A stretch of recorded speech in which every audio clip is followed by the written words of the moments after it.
사도 바울이 예루살렘에 헌금단을 이끌고 들어갔습니다. 그가 예루살렘에 들어가기 전에 성령께서 이미 예루살렘에 가면 체포당할 것이고 또 이방인의 손에 넘겨질 것이다, 그렇게 예언했음에도 불구하고 사도 바울은 그리스도를 위해서라면 내가 죽을 각오도 되어 있다, 이렇게 고백을 하면서 헌금단과 함께 예루살렘 교회로 들어가서 마케도니아 일대에 있는 교회들에서 모금한 헌금을 전달했습니다. 이 헌금을 전달하는 이것이 사도 바울이 생각할 때 신학적으로 대단히 중요한 의미가 있었다, 이렇게 말씀드렸죠. 이방인 지역에 있는 교회와 또 유대 지역의 교회가, 이방인의 교회와 유대인의 교회가 둘이 아니고 하나라는 사실을 확인하는 아주 중요한 절차로 이 헌금을 전달하는 것을 생각하고 있었다, 말씀을 드렸습니다. 이제 사도행전 끝부분으로 들어가게 되는데, 오늘이 122번째인가요? 135회로 사도행전을 마치도록 하겠습니다. 바울이 사도행전 마지막 부분에서 5차례 연설을 하게 되는데, 이 연설은 그 틀 자체가 법정 변론 형식으로 되어 있습니다. 그러니까 법원에서 재판할 때 자기를 변론하는 그런 방식으로 서술이 되어 있습니다. 22장은 유대인들에게 자신을 변명하는 이야기이고, 23장은 사내들인 공회 앞에서 자기를 변론하고, 또 24장에서는 로마 총독 벨릭스 앞에서, 그리고 26장에서는 아그리빠 왕 앞에서 자기를 변론하는 연설을 하게 됩니다. 22장과 23장 유대인들에게 그리고 사내들인 공회 앞에서 하는 이 연설은 사도 바울이 예루살렘에서 유대인들 앞에 자신을 변호하는 이야기입니다. 바울이 반유대교적인 가르침을 주고 있다는 그 죄목으로 지금 붙잡혀 있기 때문에 자신은 유대교에 반대하는 사람이 아니라, 또 하나님 앞에 배교자가 아니라 하는 사실을 강조하는 연설을 하고 있는 것입니다. 나는 하나님의 백성을 위해 하나님의 목적에 따라 행동했다. 이것이 사도 바울의 이 변론의 요지입니다. 오늘 우리가 다루게 될 21장 40절부터 20장 16절까지 말씀은 사도 바울의 회심과 또 그의 소명에 대한 간증이라고 말을 할 수 있겠습니다. 지난 시간에 21장 40절은 잠깐 말씀을 드렸었지요. 천부장이 사도 바울에게 변론할 것을 허락했습니다. 그 이유 중에 하나가 그가 유창한 헬라어로 천부장에게 말을 걸었기 때문이라고 지난번 설교에서 말씀을 드렸습니다.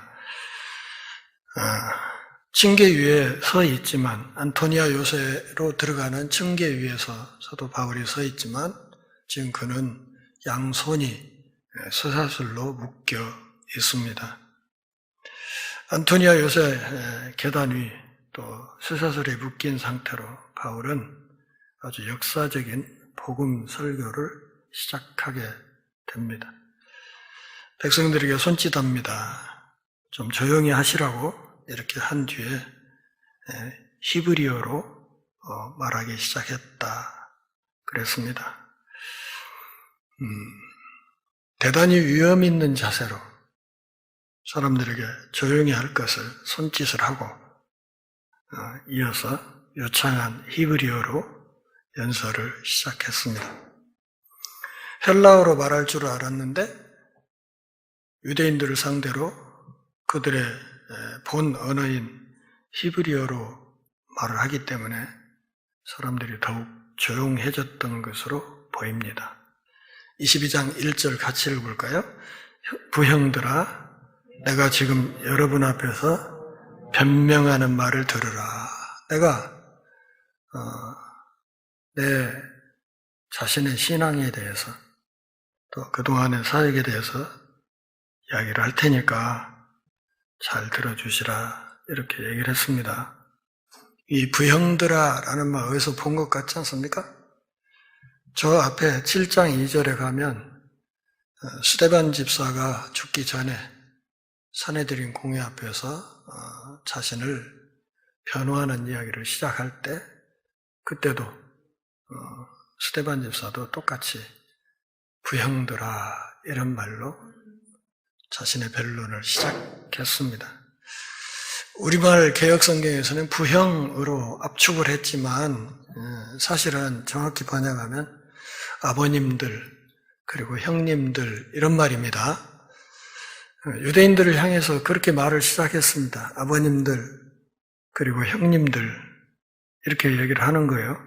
아버님들이란 말은 유대인 지도자들에 대한 존경심을 드러내는 표현입니다. 다시 말하면 민족적인 언약의 유산에 대한 강조가 이 아버님들이라는 말에 들어있는 것입니다. 그러니까 조상 대대로 뭘 물려받아 왔어요? 하나님의 언약을 물려받아 왔기 때문에 언약적인 유산을 강조하는 호칭이고 형님들이란 말은 동족인 유대인들에 대한 사랑이 짙게 깔려있는 표현입니다. 아버님들 그리고 형님들 그리고 제 말을 좀 잘 들어보십시오. 그런데 그 이야기들을 히브리 말로 하니까 사람들이 더욱 조용했다고 2절에서 누가가 이야기를 하고 있습니다. 3절 같이 읽어요.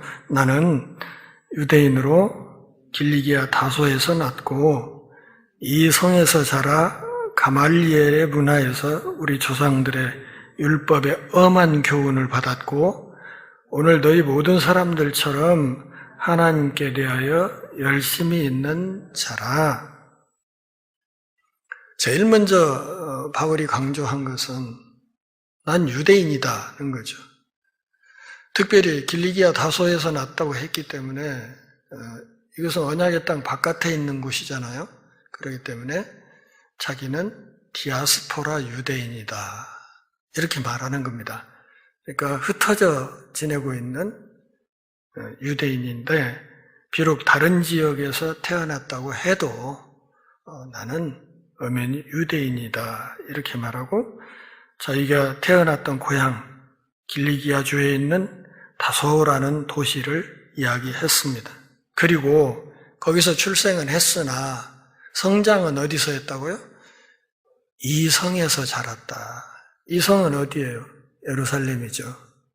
그러나 저는 예루살렘에서 성장하면서 예루살렘에서 학교를 다녔습니다. 그 말이에요.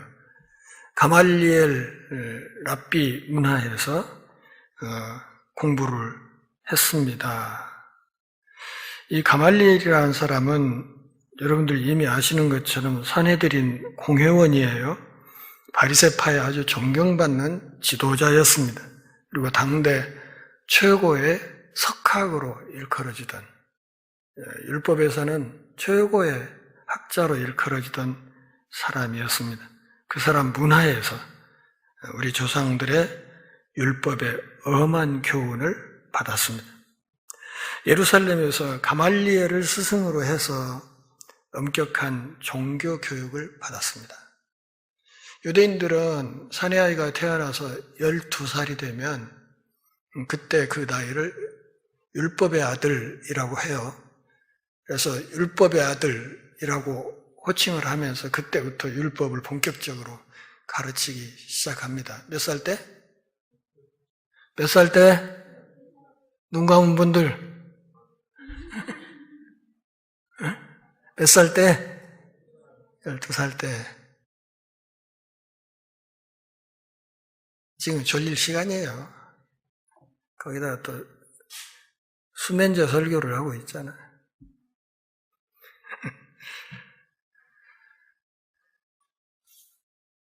가말리엘의 문화에서 내가 우리 조상들의 율법에 가장 엄한 교육을 받았습니다. 엄격하게 율법 훈련을 받았습니다. 그리고 여기 계신 여러 아버님들, 형님들처럼 저 또한 한때는 하나님에 대해서 열심히 있던 사람이었습니다. 이 말을 하면 예루살렘 사람들이 뭔 생각을 할까요? 내가 율법에 대해서 열심히 있던 사람이었습니다. 다 알죠, 이 사람들이. 이미 알고 있는 거죠. 그럼 뭔 생각을 할까요? 스데반 집사의 순교 사건을 생각하겠죠. 그 열심 때문에 스데반을 죽였잖아요. 그 일에 사도 바울, 그 당시는 히브리식으로 사울이라고 불렸던, 그도 거기에 가담했던 사람이잖아요. 그 열심으로 기독교인을 핍박하고 또 교회를 압제했던 그런 적이 있었던 사람입니다. 가말리엘의 문화에서 우리 조상의 율법에 엄한 교훈을 받았다 하는 이 말은 사도 바울이 비록 율법뿐만 아니라 다양한 교육과 훈련을 받았다 그런 뜻입니다. 그렇기 때문에 그 다양한 방면의 교육과 훈련 덕에 유대인 회당에서는 유대인들에게 복음을 전했고 또 아테네의 광장이나 고린도에 있던 가정교회에서나 에베소에 있었던 두란노 학원 같은 데에서는 또 이방인에게 열심히 복음을 전할 수 있었던 것이죠. 상대가 유대인이 되었건 이방인이 되었건 복음을 효율적으로 전할 수 있는 기본 훈련이 잘 되어 있었다. 그런 이야기입니다. 예수님이 사람을 잘 골랐다. 그런 말이에요. 그래서 적임자를 골라서 그를 이방인의 사도로 생각을 했다는 것입니다. 그러면서 4절에서 스데반 사건을 이야기를 하죠. 내가 이 돌을 박해했다. 사람을 죽이기도 했고 스데반이죠. 남녀를 결박하여 감옥에 잡아 가둔 적이 있었다. 내가 그렇게 열심히 율법을 따라 살았던 것, 하나님 앞에 열심히 특별했던 것 여러분 잘 아시지 않습니까? 그 이야기를 하는 거예요. 이어서 5절부터 21절까지 다메섹 사건을 이야기합니다. 다메섹에서 나사렛 예수를 만난 사건에 대해서 한 번 더 진술합니다. 이 이야기는 어디에 있었죠? 몇 장? 저 앞에. 지나간 거 다 까먹으면 안 되는데 9장에 있었죠? 9장에 첫 번째 다메섹 사건이 이야기가 되고 있었습니다. 그리고 두 번째가 오늘 본문이고요. 그리고 세 번째는 26장에 가면 한 번 더 다메섹 사건이 이야기가 됩니다. 이렇게 해서 다메섹에서 부활하신 예수님을 바울이 만난 이 이야기는 사도행전에 모두 3번 기록되어 있습니다. 동일한 사건을 3번이나 기록했다 하는 것은 그만큼 바울과 부활하신 예수님과의 만남이 그만큼 중요했다는 것을 누가가 인지하고 있었다 그 말입니다. 대단히 중요한 사건이었다. 바울에게만 부활하신 예수님을 만난 사건이 중요합니까? 오늘 우리들에게도 마찬가지로 예수님을 만나는 이것이 대단히 중요한 과제이기도 합니다. 그래야 신앙생활을 출발할 수 있습니다. 내가 지난날 어떻게 율법에 열심히 있었는지 거기에 대한 증인이 있다. 5절 대제사장과 모든 장로들이 다 내 증인입니다. 예루살렘에 있는 산헤드린 공회원들 다 내가 지난날 어떤 사람이었는지에 대한 나의 과거에 대한 증인들이 많이 있습니다. 내가 분명히 유대인이라는 것, 또 그들도 잘 알고 있습니다. 또 내가 그들에게 가서 다메섹 형제들에게 가는 공문을 받아가지고 거기 있는 자들도 결박하여 예루살렘으로 끌어다가 형벌받게 하려고 가고 있었다. 이제 9장에서 한번 이 이야기가 나오고 여기 본문에 나오기 때문에 두 곳을 비교하는 것이 중요해요. 여기 5절에 있는 내가라는 말은 9장에서는 3인칭으로 되어 있어요. 사울이 이렇게 되어 있습니다. 그 이름을 쓰면서 사울이 뭐 기세가 혈기가 등등하여 막 이렇게 서술을 해나가는데 여기 오늘 본문에서는 이것이 1인칭으로 서술이 되어 있습니다. 바울이 자기 입으로 직접 말하는 것처럼 표현이 되어 있습니다. 내가 그들에게 가서 다메섹 다음에 어떤 말이 있습니까? 형제들이란 말이죠. 이게 참 인상 깊은 이야기예요. 9장에서의 상황만 해도 다메섹으로 가는 길에 다메섹에 있던 기독교인들은 형제가 아니었죠. 그 원수였잖아요. 원수 잡아 죽이러 가던 거잖아요. 그런데 오늘 여기서 두 번째 이 다메섹 체험을 이야기할 때는 다메섹 다음에 자신의 입으로 뭘 붙였어요? 형제들이란 말을 붙였어요. 믿음 안에 한 형제가 되었다는 뜻이죠. 이게 굉장히 은혜로운 표현입니다. 사람이 완전히 변했다는 거예요. 180도 달라졌다는 것을 말하는 겁니다. 형제들에게 가는 공문을 받아가지고 그 형제들을 결박해서 예루살렘으로 끌어다가 형벌받게 하려고 가고 있었다. 지금 묶여있는 바울 자신의 모습처럼 그 다메섹에 있는 믿는 형제들을 끌어다가 족치려고 가고 있었다. 그렇게 얘기를 하는. 그러면서 6절부터 16절까지 다메섹에서의 체험과 자신의 소명에 대해서 이야기합니다. 가는 중에 다메섹에 가까이 갔을 때 오정쯤 되어, 오정이란 말은 정오란 뜻이에요. 정오. 팔레스타인 지방은 더운 곳이죠. 굉장히 더운 곳이기 때문에 정오, 한낮쯤에 태양의 그 열기나 태양의 광채라고 하는 것은 굉장히 강렬하죠. 그런데 그 더운 지방에 한낮에 햇빛이 무색할 정도로 큰 빛이 호련히 갑자기 하늘로부터 큰 빛이 나를 둘러 비쳤다. 그 태양빛이 무색할 정도의 아주 강렬한 빛이 나왔다. 태양빛보다 훨씬 강한 초자연적인 빛이 나타났다. 태양빛 오래 보고 있으면 어떻게 되나요? 응? 태양 맨눈으로 오래 쳐다보고 있으면 어떻게 되나요? 순간적으로 아무것도 안 보이죠? 그런데 그보다 훨씬 강력한 빛이 나타나 그 순간 그가 3일간 실명하게 돼요. 시력을 잃어요. 순간적으로 앞을 보지 못하게 됩니다. 율법에 대한 열심 때문에 그는 하나님을 위한 십자군이 되기로 했어요. 그래서 하나님의 십자군이 되어서 다메섹에 있는 기독교인들 잡아 족치려고 나서서 뛰기 시작한 거예요.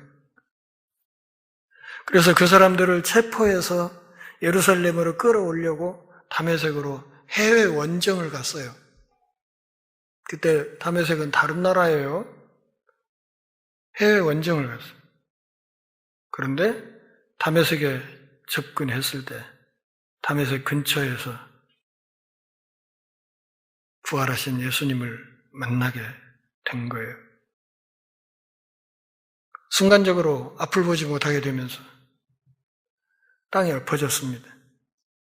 땅에 엎드러져서 들으니 어떤 소리가 들려오는데 사울아 사울아 네가 왜 나를 박해하느냐 이렇게 묻더라 이거요.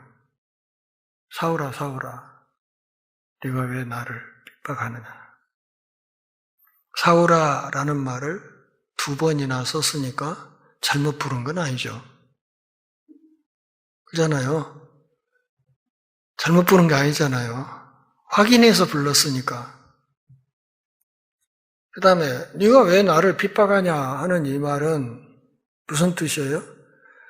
나는 네가 지난 여름에 한 짓을 다 알고 있다 이 말이잖아요. 우리가 누구를 만났을 때 상대가 나를 아주 잘 아는 것 같이 인사를 하고 반갑게 다가올 때 나는 저 사람을 잘 기억이 없는데 싶으면 난감할 때가 있잖아요. 그죠? 저 사람 언제 어디서 봤지 싶으면서도 은근히 신경 쓰이는 건 사실이잖아요. 상대는 나를 다 알고 들어오는데 나는 상대에 대해서 아는 바가 전혀 없을 때 이게 굉장히 두려운 것이죠. 야, 네가 지난 여름에 한 거 다 알고 있다? 이렇게 얘기를 하는 거예요. 상대를 얼굴을 보지도 못하고 그냥 거꾸러져 있는데 지금 상대가 그렇게 말해요. 큰 빛 속에서 나오는 음성. 사도 바울에게만 집중적으로 이 빛이 비쳤던 것으로 보이는 이유는 바울과 동행했던 사람들은 눈이 멀쩡했기 때문이에요. 동행한 사람들은 앞을 그대로 보고 있었어요. 괜찮아요. 근데 바울만 눈이 멀은 거예요. 그러면서 그 빛에서 나온 음성이 아주 또렷하게 묻습니다. 사울아, 사울아, 네가 왜 나를 박해하느냐. 박해했던 것은 누구를 박해했나요? 사울이 스데반을 박해했죠. 스데반을 죽였죠. 그리고 스데반의 동료인 예수 믿는 사람들을 박해했죠. 그런데 이 빛 속에서 나오는 이 음성의 주인공이 너 왜 나를 박해하느냐고 그렇게 책망하는 말씀을 하시는 겁니다. 그러니까 바울이 눈이 먼 채로 대답합니다. 주님 누구십니까? 하니 이르시되 나는 네가 박해하는 나사렛 예수다. 오, 나는 네가 박해하는 나사렛 예수다. 예수라는 말이 당시에 매우 흔했기 때문에 구별하기 위해서 나사렛 예수라고 한 거예요. 그런데 이 나사렛이라는 이 말은 여기에만 등장합니다. 여기서만 나사렛 예수라고 합니다. 다른 데서는 그냥 예수라고 하는데요. 그러니까 나는 네가 박해하는 나사렛 예수다 하는 이 말을 뜯어보면 무슨 말이에요? 예수 믿는 사람 박해하는 것은 곧 누구를 박해하는 거다? 예수님을 박해하는 거다. 또 교회를 박해하는 것은 곧 누구를 박해하는 것이다? 그것도 예수를 박해하는 것이다. 그러기에 교회는 결국은 예수님의 몸이다. 이런 뜻입니다. 그러니까 교회가 예수님 그분의 몸이다. 그분의 몸인 교회를 핍박하고 또 교회를 이루는 성도들을 박해하는 이 행위가 곧 예수님을 직접적으로 공격하는 죄가 된다. 그렇게 말을 하는 것입니다. 너 왜 나를 자꾸 박해하느냐? 주님 누구십니까? 나는 네가 박해하는 나사렛 예수다. 근데 함께 있는 사람들은 그 빛을 보긴 봤지만 그 빛 속에서 나오는 음성을 듣지 못했다. 그런 뜻이에요. 구장과의 차이를 놓고 좀 잘 뜯어보면 이렇습니다. 동행인들은 바울에게 말하는 예수님의 소리는 못 들었지만 그러나 막연하게 어떤 소리는 들었어요. 듣기는 했는데 바울처럼 또렷하게 예수님의 말씀을 분별해서 듣지는 못했습니다. 그냥 어떤 소리만 들었다고 그렇게 얘기를 하죠. 그리고 그들은 눈이 멀지는 않았어요. 바울만 눈이 멀어요. 그리고 바울은 그 동행한 사람들이 또렷하게 듣지 못하는 예수님의 그 메시지를 명확하게 들어요. 너 왜 나를 핍박하냐? 누구십니까? 내가 핍박하는 나사렛 예수다. 그러니까 여기서 뒤집어지는 게 있죠. 뭐예요? 지금 바울이 예수 믿는 사람들을 잡아 족치려고 이렇게 막 펄펄 뛰는 이유가 뭐예요? 예수가 부활했다는 사실을 믿지 않는 거예요. 믿지 않아. 그리고 당시 한간에 퍼져있던 소문대로 예수님의 제자들이 누구다? 이 시체 도둑놈들이다. 시체 도둑놈들이다. 그 시체를 어딘가에 몰래 숨겨놓고서 뭐 하는 거예요? 부활했다는 가짜 뉴스를 퍼뜨리고 다닌다. 이것들이. 이 거짓말을 이렇게 하는 이런 것들은 잡아서 없애는 것이 내가 믿는 하나님의 영광을 위하는 거다. 이런 확신 속에서 그렇게 날뛰고 있었던 거예요. 그래서 그 거짓말쟁이들 하나라도 더 잡아 죽이는 것이 내가 믿는 하나님을 영화롭게 하는 길이라고 그렇게 생각을 하고 펄펄 뛰고 있었던 것이거든. 그런데 그 빛 속에서 나타난 음성과 대화를 하면서 가만히 보니까 이게 나사렛 예수가 죽은 게 아니라 어쩐 거예요? 이거 살아있는 거예요.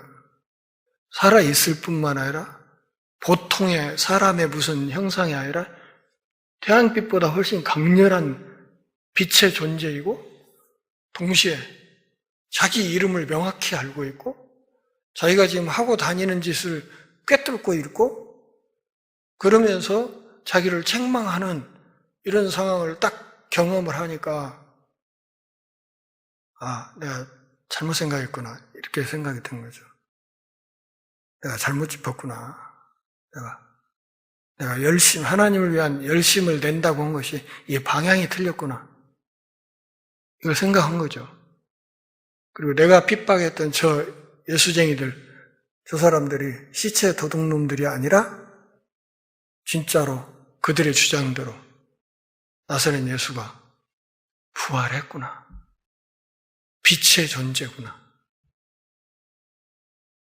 이걸 깨닫게 된 거죠. 그래서 이런 경험 때문에 사도 바울은 평생을 사역을 하면서도 뭐라고? 내가 죄인의 괴수라고 그 전과가 있잖아요. 믿음 안에 있는 형제들을 그것도 스데반 같은 대선배를 죽인 죄가 있잖아요. 내가 죄인의 괴수라고 평생을 그 생각을 간직하고 살았던 사람이죠. 결국은 이 복음을 위해서 순교하기까지 이방인의 사도로 몸을 바쳐서 목숨을 바쳐 사역하는 위대한 일꾼이 됐습니다. 신약 성경의 절반 가까이를 이 한 사람이 기록을 했습니다. 10절 같이 읽겠습니다. 내가 이르되 주님 무엇을 하리이까? 주께서 이르시되 일어나 다메섹으로 들어가라. 네가 해야 할 모든 것을 거기서 누가 이르리라 하시거늘. 정확히 번역하면 10절에 내가라는 말은 주님 다음에 들어가야 됩니다. 주님, 내가 무엇을 하리이까?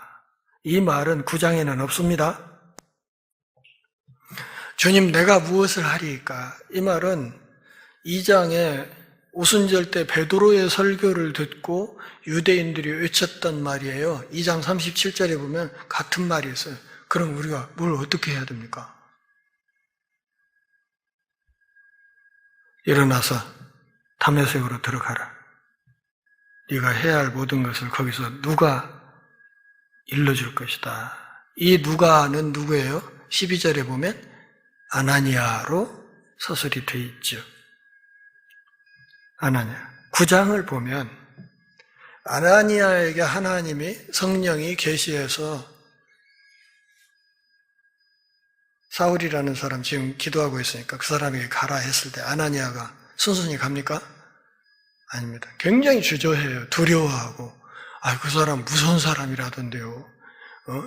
굉장히 폭력적인 사람이라고 걸리면 얄짤없다던데 뭐 이렇게 막 뒤로 버티잖아요. 버티고 막 주저하는 이야기 그런 분위기로 9장에서는 이야기가 흘러가는데 오늘 본문에서는 그 이야기는 빠지고 사도 바울이 자신의 소명에 대한 경험을 강조하는 이야기로 흐름이 살짝 바뀌어 있습니다. 그러니까 같은 이야기지만 진술하는 내용은 조금씩 차이가 있습니다. 9장에서는 아나니아가 두려워하는 모습이 묘사되어 있고 오늘 본문에는 그건 없고 바울이 자신의 소명을 강조하는 이야기. 그래서 11절 보면 나는 그 빛의 광채로 말미암아 볼 수 없게 되었으므로 맞죠? 그 찬란한 빛을 보는 순간 안구가 익어버렸다니까요. 각막이 익어버린 거예요. 그래가지고 아무것도 볼 수 없게 되었기 때문에 나와 함께 있는 사람들이 손에 끌려 다메섹으로 들어갔다. 12절 같이 읽습니다. 율법에 따라 경건한 사람으로 거기 사는 모든 유대인들에게 칭찬을 듣는 아나니아라 하는 이가 이 사람이 나한테 왔습니다. 그런 얘기예요. 지금 사도 바울이 하는 이야기 아나니아를 어떻게 묘사했습니까? 첫 번째, 율법에 따라 경건한 사람이라. 그러니까 율법의 표준에 맞춰서 사는 경건한 사람이에요. 두 번째, 거기 사는 모든 유대인들에게 칭찬 듣는 사람. 그 이름은 누구? 아나니아. 이게 바울의 증인이라는 거죠. 바울의 증인. 바울의 증인이 여러 사람에게 칭찬 듣는 아나니아로 딱 제시됨으로써 지금 하고 있는 사도 바울의 이 증언도 사실이라는 것을 강조하는 겁니다. 이 일에 대한 증인이 있습니다. 아나니아라는 사람, 그 사람 거짓말 하지 않는 사람입니다.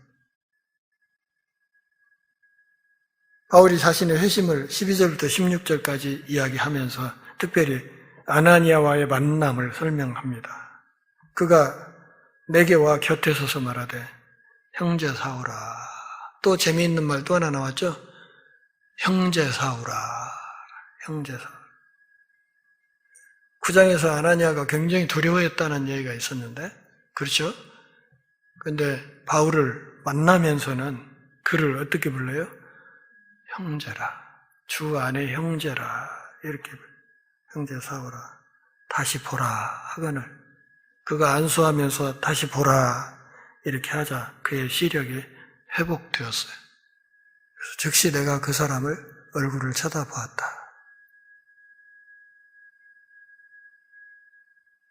14절부터 16절까지 말씀은 9장에는 생략되어 있는 내용입니다. 9장에는 없는 내용이 14절부터 16절까지 오늘 본문에는 들어 있습니다. 아나니아가 했던 설교를 요약해서 진술하는 거예요.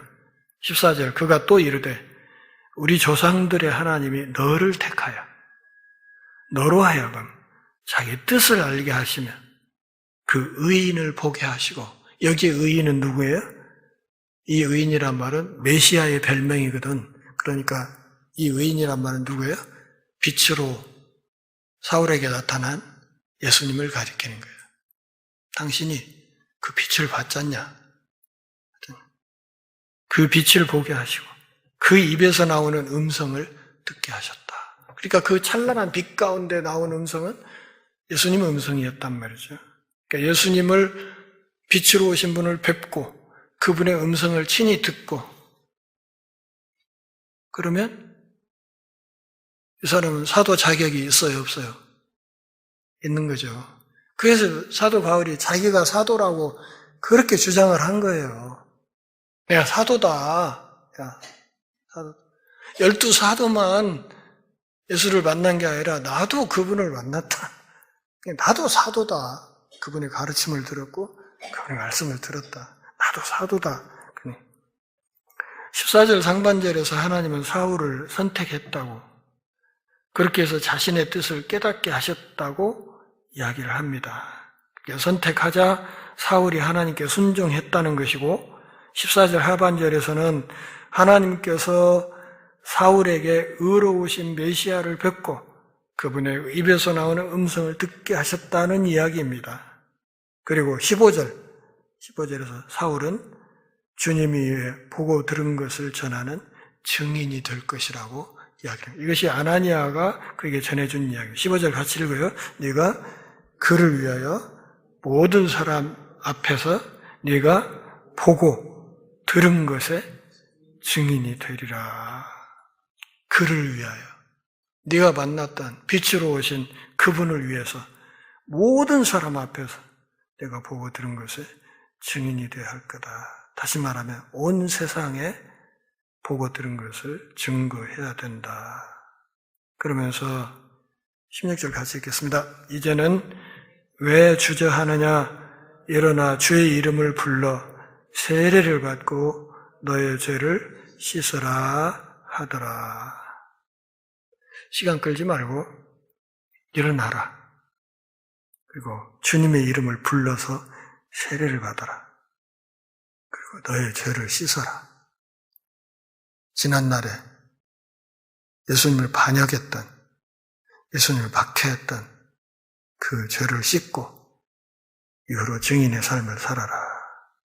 이게 16절이 아마 초대교회에서 사람들이 교회 공동체로 들어올 때 하는 일반적인 절차였을 거예요. 첫째는 일어나라. 그리스도께서 나타나신 것을 바울이 응답한 사실을 8절에서 얘기했죠. 두 번째는 세례를 받아라. 세 번째는 죄 용서를 받아라. 이것을 죄를 씻으라는 말로 표현을 했죠. 죄 씻으라 하는 이 말은 구원받으라 하는 말과 같은 뜻이에요. 마지막으로 그리스도께 기도를 하는 것입니다. 그게 뭐예요? 주의 이름을 부르는 것입니다. 대체로 예수를 영접하는 과정이 이런 과정을 통해서 이루어질 것이라고 생각이 되고 초대교회에서도 그렇게 해서 교회 멤버를 확인해 갔을 것이다. 세례를 받음으로 어떻게 되는 거예요? 그리스도의 공동체 안에 가입하게 된 겁니다. 세례 받는다는 말은 그런 거예요. 예수님 안으로 세례 받아진다는 뜻이에요. 수동태예요. 예수님 안으로 세례 받아진다. 무슨 말인가 하면 세례를 통해서 그리스도 안으로 들어가게 된다. 그리스도와 연합하게 된다. 그리스도의 몸이 된다. 그런 뜻이에요. 그리스도의 몸에 포도나무인 그분의 내가 지체로서 거기에 딱 붙는다. 그런 뜻이에요. 그게 세례 받는다는 의미의 본 뜻입니다. 오늘 본문은 예수님의 이름으로 구원받은 죄인의 이야기입니다. 이어지는 17절 이하에서 사도는 이방인의 사도가 된 경위와 그 배경을 설명해 나갑니다. 자신이 어떻게 열방의 빛을 증거하는 이방인의 사도가 되었는지 하는 것을 좀 더 계속해서 설명을 해 나가게 되는데 이 부분은 수요일에 이어서 말씀을 드리도록 하겠습니다.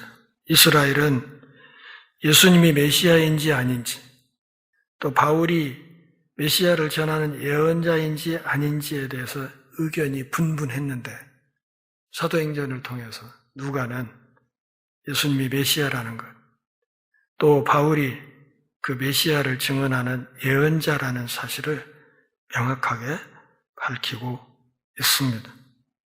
바울이 하나님의 백성을 위한 하나님의 말씀을 해석하고 전달하는 사람이고 교회의 미래에 중요한 역할을 담당할 사람이고 율법의 얽매임에서 벗어나 이스라엘의 신앙을 원칙에 따라 수호하는 사람, 그러기에 그는 배교자가 아니라는 사실을 본문을 통해서 강조합니다. 사도 바울의 가르침이 이스라엘의 성경에 따라서 이스라엘을 향한 하나님의 목적과 본질적으로 연속성을 지닌다는 사실을 강조하고 그러기에 바울은 유대인들에게 배교자가 결코 아니고 나사렛 예수의 예언자적 증인의 소명을 감당하는 사람이라는 것을 강조합니다.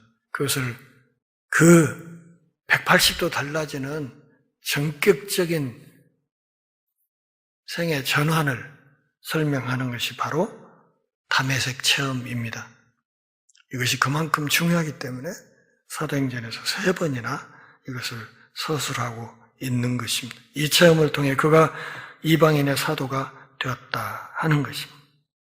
사도행전에 등장하는 바울은 성경에 근거한 진정한 유대교의 수호자라는 사실을 누가가 강조하고 있는 것입니다. 이 모든 일이 가장 중요한 게 뭐예요? 나사렛 예수와의 만남이에요. 나사렛 예수와의 만남. 이게 사람을 뒤집는 거예요. 이게 이 포악한 이 극단적인 십자군의 사도를 그리스도의 복음의 사도로 바꾼 거예요. 서두에 말씀드렸던 것처럼 바울은 철저하게 하나님의 백성을 위해 하나님의 목적에 따라 행동한 사람이었다 하는 것을 누가가 우리에게 증언하고 있는 것입니다. 수요일에 이어서 말씀을 드리겠습니다. 기도하겠습니다. 하나님 아버지, 오늘도 우리가 하나님의 말씀 안에서 주의 거룩한 음성을 듣는 복 주셔서 고맙습니다. 우리 믿음의 대선배 사도 바울의 행적을 살피면서 우리도 역시 바울의 선하고 아름다운 점을 본받아갈 수 있도록 은혜를 허락하여 주옵소서. 예수님의 이름으로 기도합니다. 아멘.